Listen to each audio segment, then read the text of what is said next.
I mean, I think we shot this like in September or something like, and this is in Britain, so this is not even close to America at all.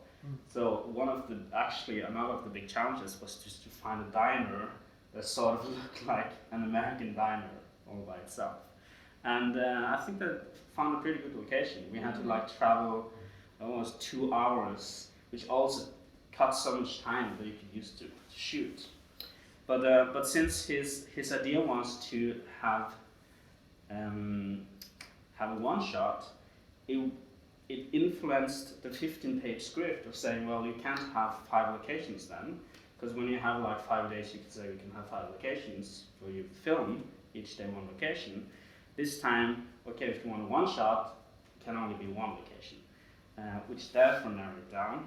And then he and the writers and his team then found this simple story that you could just follow these different characters around. I guess one of the biggest challenges is actually how many parts that are moving at the same time.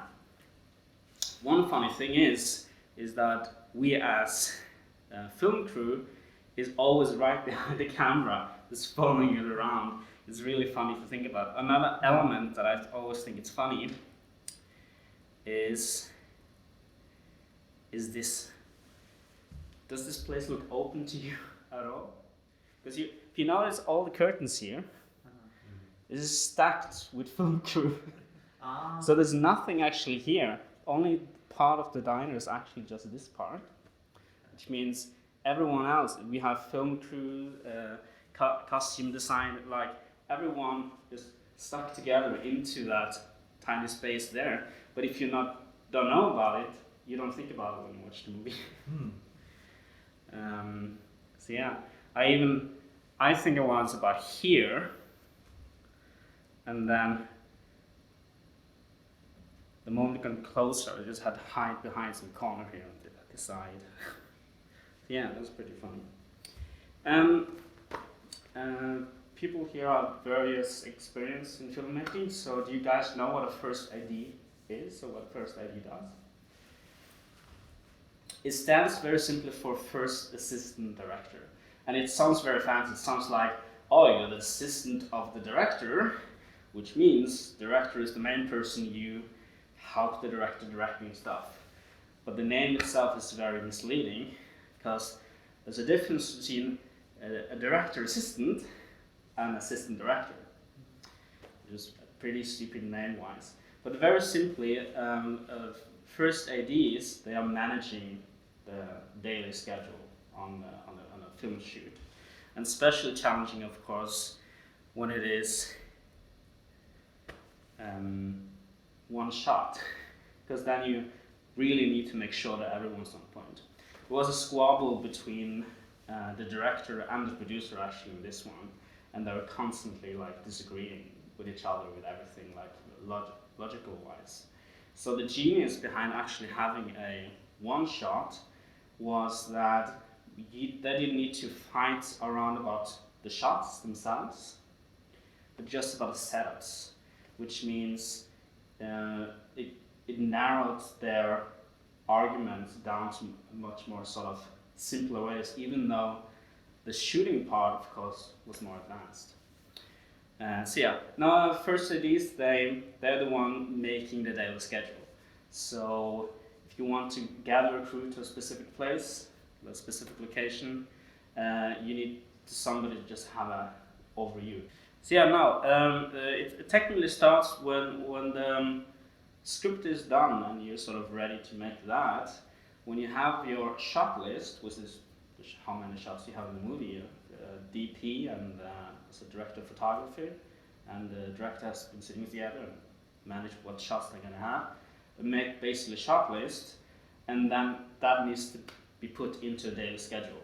And usually the daily schedule is made by the first AD. You think a lot of that work is the producer who does it, but often it's either the first AD or they work together. Of course, first AD can have assistants too, which can manage that work, but the main sort of job is to make that daily schedule with breaks, with to make sure we get all the shots throughout the day and so on and so forth. And also, which you don't really think that much about because nobody talks about it, that it's not part of industry of making movies, is also technically the one calling the shots. So often you think, oh, it's the director that says action and cut, but actually very often it's the first idea that does these things, especially action. Usually the director wants to be the one calling cut. But sometimes, of course, the director is, you can say, the main boss, the person who has the most creative control. So sometimes the director wants to be the one saying action for specific things or situations, of course. And do you know the call to action order? Like when you set the camera, you're supposed to turn it on, you have the sound on, and you also need to activate what happens on the scene. You know that order? Like it's just a very you always turn on camera first. You have the clapperboard, which is the one that syncs the sound in front of it, and you roll the sound, and then you say sound speed, clicks, and then when that is ready, you double check everything. Director is happy, cameraman is happy, sound person is happy, and then you say action, which is the action in front of the screen. Often, if you have multiple cameras, it's like several things in a row. It is camera 1 ready, camera 2 ready, camera 3 ready, clip, sound ready, and then action. You can even say, first you can say background action if you have a lot of stuff in the background, and then you say the main thing action. Did you do one camera on this one? Yeah, we only had one camera on this one, yeah. So the good thing about one camera is that you don't have to think that much about hiding each other's camera if you're going to shoot them at the same time. And you also only have to think about one shot at one time, of course. Of course, you have, in a way, less creative freedom, but you also don't have less balls in the hands to juggle. So yeah, and the other stuff that First AD is responsible for is to make sure that people actually go on a break. Because if there comes anyone studio-wise, or in this case film school-wise, like a teacher or whatever, that's supposed to oversee the production, see if everything goes well, is the first AD that is called for. How's it going? Are we behind schedule? How long? Are we going to get all the shots we need today? And if you don't, which actually happened in this one in the start, we were, I think, 2 or 3 hours, 2 hours behind schedule, which is pretty bad, especially for a shoot like this. And we were able to squeeze it into the next day, because we, in the end, because it only became a long shot movie that feels like a long shot, I think we only shot for 2.5 days. So basically a short weekend, which is not much time in the end. But yeah, and if something looks bad, then like production-wise, then whoever is the studio, in this case university, can say, well, if you don't keep this going, we need to shut this production down because it's not going well. And there's no reason to continue dragging this out. Because in the industry itself, that means money. That means if you're not producing anything worthwhile, then basically just shut it down. And of course, make sure that everyone, actors are happy. You have a green room for them, give them all the food or tea or whatever they want. Usually you have like a second or third AD that does that for you. But you have to make sure that, the talent, which is the actors, they get are the most happy ones. And then they are on the set for the shot that they're supposed to be in. And because, like we experienced when we made the Red Woman, sometimes you just need to squabble around with lighting, and it's just waiting around. So what do? Well, you need to activate yourself. You need to make sure everyone is then still alert when suddenly camera's ready and now we're going to shoot something. How did you do the casting for the actors? Yeah, the challenge in this one was actually just find people that were able to have an American accent. I think that was the biggest challenge. You had, of course, most of the friend groups here. They're a mix of students and a mix of actors that we called. All the main ones with talking roles were hired. There are different acting, what's it called, studios or whatever, where the actors have their own profile. Casting agents or something? Yeah, agents. You just call them around. And one benefit actually that I learned in Britain, because that's where I studied, is that they don't have that Hollywood mentality in terms of acting for films specifically, which means that there even people like, say, Ian McKellen or any other big names that you like, any of the Harry Potter cast, all of them, as long as the script is interesting, they would be willing to go on a student movie just because they would be interested in playing a role. But if you would try to do that, from what I understood in America, you need specific license and salaries and whatever to make them interested or even consider being part of any movie. SAG rules, right? Yes, yeah. Basically. And not in this one though. This actor, he was a coming up star in a British TV series. They really wanted him. What's interesting about him, actually, as a first ID, was also the bit scary and bit pressuring part as a first ID on the set is that you're also responsible legally on the film set, which means if something criminal happens, if something somebody gets really hurt and stuff, since you're the person that is supposed to have control, you're also the person that is responsible if something goes wrong.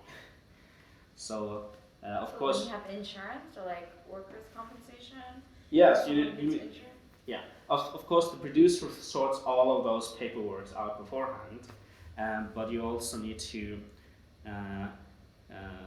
always double check everything that is like health and safety wise. And it's kind of sad to point him out, but if you notice, he suddenly disappears throughout the movie. I can show you around the point where he's not in the movie anymore. And there's a reason for it. Because one of the horrible things that also First AD can do, if somebody's misbehaving, even if it's an actor, main actor, you're allowed to fire them. Because it basically means you are not fit, you're not behaving to be able to continue this production. Which is, and I was in a situation in this movie where, so here is still there, and yeah, it's just this last shot here when they're coming out again, and they're fighting amongst each other, and you have the police coming out. That actor isn't present at all, even though he had a part in this sequence. What's basically happened was simply, since he was a coming up celebrity, he also felt he was too good for our production.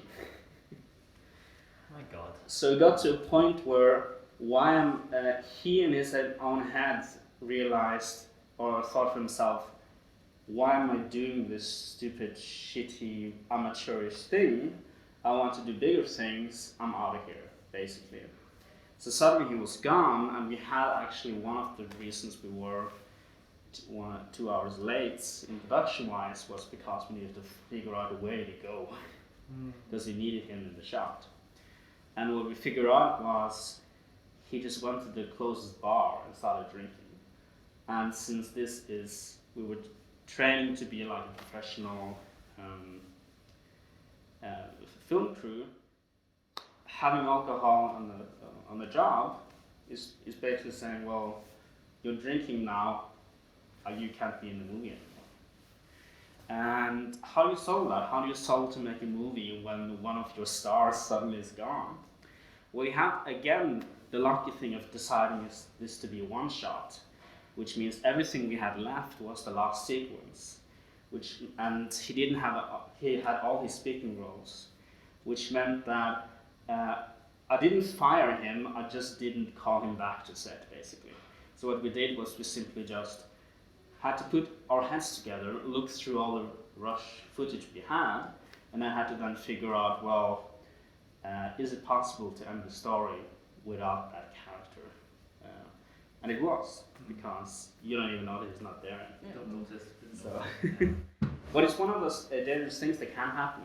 And it's not, I mean, the worst thing is, of course, the main star, but it could be anyone on the set, because you have very often a lot of people, like, in this case we are all students, so we've been working with each other for a year or 2 or 3, but in a professional situation, it could be any person from around that's just been hired and think, oh, you've done this work, I'll put you there, but you don't know who these people are until, I guess, something goes wrong. And I had to then, of course, there was so much paperwork afterwards after this situation, but as a person that is then technically responsible for him and the situation, you had to just make sure that we had overview of everything, and all the thing that saved us was technically that everything that happened to him he did himself, which means anyone else wasn't involved in whatever his choices were. So yeah. Another thing that's interesting is this is a parking lot right outside this small diner, and one of the challenges we had with that parking lot, as you can see, we just had some fishnet around, but originally we wanted to build like proper walls, so it looks like in the middle of the city, and it looks like it's brick walls. And when you came on set, we had 2 problems. One of the problems was there were still cars of just private individuals parked there, and we needed to run around to figure out who are these cars, because we are supposed to shoot a film here, and they look very British cars. So that was one of the challenges. And the second one was the idea of the production designers to put up this wall didn't work that well, really. It doesn't look like a brick wall at all, does it? However, luckily, since it's so dark, and luckily because it's not that really big of a thing, it looks fine, I would say. Yeah. Well, none of us knew you wanted the brick wall. Exactly. Place, so that's the benefit. Like, and any ideas you have when you try to make your short film and it doesn't manage out in the end, you have the benefit that nobody who is not in making the movie, just watching it, they don't know what's supposed to be and not supposed to be there. So it's just a trick of trying to make this seem and feel believable. And the issue with the car, one of the cars, was that we couldn't shoot the first scene. The first one shot where the guys are just walking up here. Because that meant, okay, actually we're hiding it a little bit, because maybe we didn't even need to. But yeah, this was actually the last shot we made for the movie, the opening shot. And we were so tight in schedule that I almost had to say, well, we already 1 hour over the schedule, and technically I just have to cut the production. And the teachers wanted me to cut the production, and they were like, no, we can make this just one shot. And I was like, fine. We need a movie in the end, a short film in the end. So we got it, 3 takes, and fine. But the reason we couldn't shoot it right away was simply because there was a car standing here. But now when I rewatch the movie, we don't even realize there are cars there. So we didn't need to stress that much anymore. It's one of just those logistics you think about when you are on set. What if we see the car, then maybe that would destroy the whole illusion that we're not in America. So, and then of course the second thing are the curtains, which I didn't realize until after we shot the movie, but nobody has pointed it out. So, so yeah, I think that's mostly it, unless anyone else has more questions about it, or How many takes did you do per yeah. section? Since they are all one shots, the hardest things about the takes was simply just to go through. Like at a couple of times, you notice the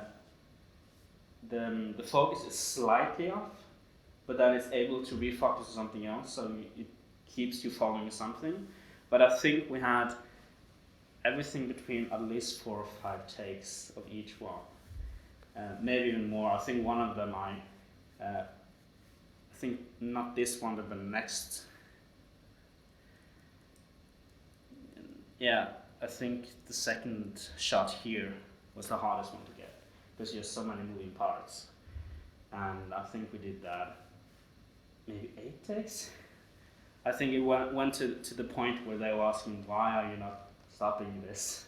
And I was more like, well, if we don't get this one properly, everything else sort of wouldn't work that well together. If you nail this one, you can sort of fail the other one a little bit without people, because then you're sold into the world of these people.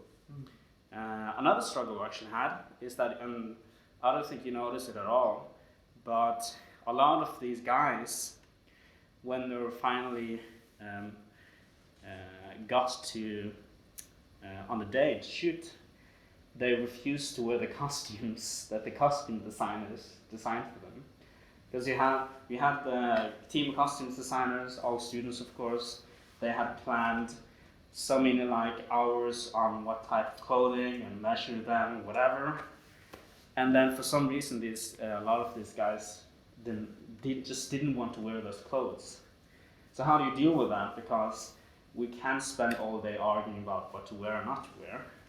So they ended up trying to fix up the clothes they already had though, which means, I mean, the benefit of it is none of them are standing a lot of out, none of them are really crazy big or colorful.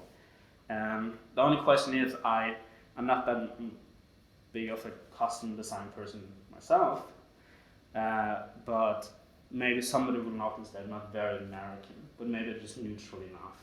So I guess it doesn't matter. It seemed like it's like I was trying to when would they have worn that? Yeah. That's what I was thinking, because I was like, it's not really 2017 on trend. No, I would it's say like for Oakland. So I thought maybe, and with the cop uniforms, that's why I was like, oh, maybe it's a little bit older. Yeah. Is kind of what I was thinking, because but now that you say, oh, it was British, then I was like, oh, well, that's Yeah. it didn't kind of fit into my head. And the other thing, of course, is that we have no idea what happens on the other end of the diner at all, because you only see this. And while they were shooting, they noticed that the diner looked really empty. So this is actually a lighting guy. They'd be like, oh, we need somebody else in here. Why are they sitting alone in this diner? So some of him just sitting there doing whatever stuff as an extra, even though that wasn't planned at all, just costume guys, do you have something they can wear? And then him just sitting down, just making sure he's there. And then my best love for him is at the end here, where right in this one. But I end up getting up. Seriously? Yeah. It's because I've seen this so many times that I noticed these things. But you can see all the soggy burgers. So great, yeah. He took a bite even. But judgingly looking at the main character, one of the characters. Because his role is to be awful. And then he's probably listening to the conversation judgingly. So you have that, you just add those extra small moments just to make the world feel like it's not just these two people that exist here, it's other people too, and that will react a little bit to get your extra subdued, like small tidbits of some looks or something like. Because when you have an actor or you have a main character who does crazy stuff, naturally other people around will react to them a little bit too. So yeah. How you have you've seen that, it's just suddenly it's dark, and then a sound, and on your side, so not so many shots. 225, requesting backup at 1047 Longfield Drive. It's good enough for Birdman, you know. Yeah, true. I feel even Birdman, no matter, like, there's a great actually video essay about Birdman, about if you really pay attention to the movement, the studio, the house, the place they're staying, architecture-wise doesn't make any sense, because it flows well with the camera in terms of the movement. Because if you want the one shot, you need to make sure that it looks right in terms of from left to right to where the audience is looking. But if you think about where the actors or the main characters are walking, in one sequence the main door is there and then they're walking on the hall to the left. But in another sequence, to get from the first room to the second one, they suddenly go to the right and still get to the same room. So after a while, I actually get really disoriented in Birdman, because nothing is in the right place what they tried to present it the first time. Yeah. So and that's one of the other hard things to do when you try to do these one-shots. It's just to it's just space or something. yeah, it's a sense of space that just disappears the moment you try to do the fancy one-shot thing. And then the question is, why do you do the one-shot in the first place? And I think this one justifies it because it's that how fast things can just escalate from 0 to 100. Then actually the next thing was actually the gun. And I'm not sure what the rules are in Norway yet, or maybe it's even stricter in America to just have a gun on a film set.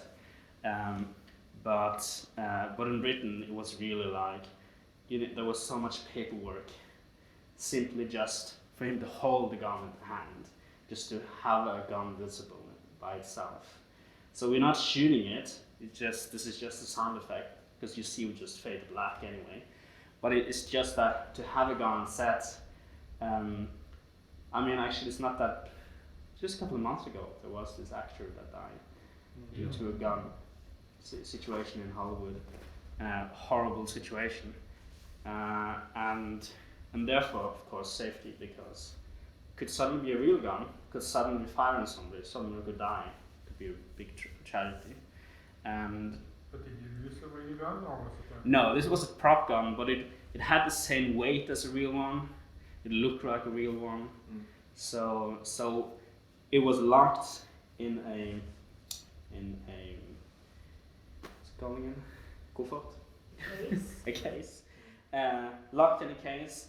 I knew where it was, and the producer knew where it was, and nobody else. So it only was brought up the moment we needed the gun.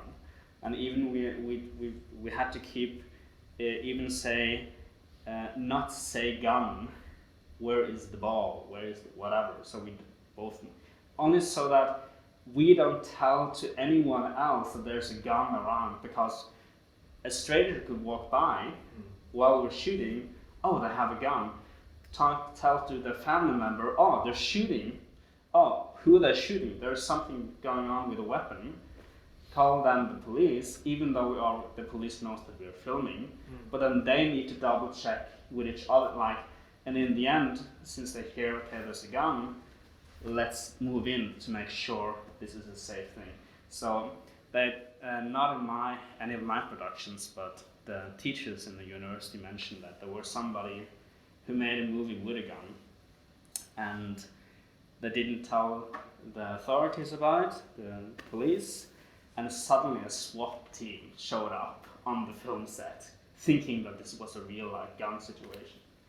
So yeah, especially when you're doing small productions and private productions and independent stuff with no studios and whatever, it's so important to make sure that if you want to have weapons on your film, at least make sure that the police are aware where you are, what you're doing, and the best thing would be get a police person on your film set and double check everything that is dangerous, because then you have somebody of authority that is allowed to manage these things. Because even just a toy gun, for them it's the word gun itself sounds dangerous, and even though it doesn't need to look dangerous at all. So in Norway, it's the opposite. Do you remember the Nokas robbery? yeah, Many people thought it was a film set. yeah, People true. were just walking past and, You- oh, cool. Have you guys seen the movie Nukas? Yeah. No, you should see it, because the funny thing in the movie, because you've seen it, is the fact that in the real life situation, the bank robbers robbed a bank here in Stavanger, coming up with big machine guns standing there, and regular people just walks by. And you see that in the movie, and it looks surrealistic, like as if they were trying to make comedy out of this. But in real life, luckily I wasn't here that Easter, but in real life, people just walking by because they assume, oh, a person with a gun must be a movie set or whatever. And joking to the guys with the big guns, real guns, and luckily the people were not trigger happy, they were only there for the money. So the shootout didn't happen until the police showed up. We used to work as airport security, and we took away toy guns. Yeah. And for training purposes, I took a toy gun, an orange gun, and spray painted it with silver metal like car paint on one side. And we used it for training, and we could show that here it looks like a real gun. That side it's orange. It looked really, really real. Yeah. When it was painted in the correct colors. So yeah, weapons is always hard. So of course, for your personal home production, as long as you're not in a public space, and it's not supposed to be like I don't know, that many people involved, having a toy gun, like a water gun or whatever, and then put a sound on top of it afterwards. I don't think it's going to be the end of the world, but just be careful, especially if you're in a public place and going to shoot this. I think Christopher Nolan, one of his short films, they have a hammer, and he said reason they used the hammer in the movie is that they also had the struggle of they didn't want to do all the paperwork with guns, so to be like, well, what other dangerous things can you have, or knives, or what other dangerous things can you have that is not a weapon? You're like, well, hammer is good enough, I guess. So, and you have, like, I think even Edgar Wright, he makes spoofs of that in his movies, where they hold their fingers like this and then make the sounds in post, gun sounds. Partly because it's just funny, and partly because as a parody of the whole idea that it's hard to have weapons in movies in general. So yeah, hope you enjoyed the short movie, short film. What was the budget that you guys had for that? Since I wasn't the producer, I actually don't know. Okay. But I mean. Because I always think like things like permits, contract, the actors, the call, Yeah. all that. I mean, the trick is if they're not, you can say, professional actors, you can sell them by saying, at least in that production, they have the possibility to say, we're part of a film school. This is going to be shown, so your face can be recognized, and especially if it's just most likely the first movies we're going to make together is you can just reward them in something else than money. Like here you have some beer or whatever. Like as long as you feel like whoever you're hiring feel like it's worth it. And like I said, like especially in Britain, they have the benefit if the script and the character is interesting enough, and they have the time for it. I think even most famous local Stavanger people would actors that you've seen in films wouldn't mind hanging out. And if you wanted to do it professional, there are if people are interested, I can send links to how what's the limited salary for an actor or whatever if you want a professional one. And they usually accept the limited, especially if they know that's a small production anyway.